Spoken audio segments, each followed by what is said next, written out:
काय झालं बाळा? आज पुन्हा हार मानण्याचा विचार करतोयस? डोळ्यात पाणी आणून स्वतःलाच विचारतोयस ना की माझं नशीबच का एवढं कठीण आहे? आज तुला रडताना बघून मला राहावलं नाही, म्हणून तुला हे सांगायला आलोय की ज्याला तू तुझा शेवट समजतोयस ना, ती तर तुझ्या यशाची फक्त सुरुवात आहे. अरे, लोकांच्या प्रगतीचे इमले बघून स्वतःचं छोटं घरकुल पाडण्याची भाषा का करतोस? तुला काय वाटतं मी तुला विसरलोय?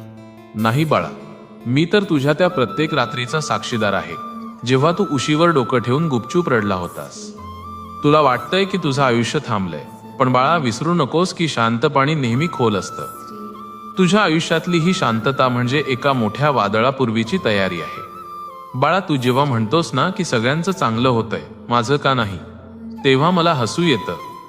अरे, समुद्राला भरती यायला वेळ लागतो, पण जेव्हा येते तेव्हा ती पूर्ण किनाऱ्याला कवेत घेते. दुसऱ्याचं बघून तू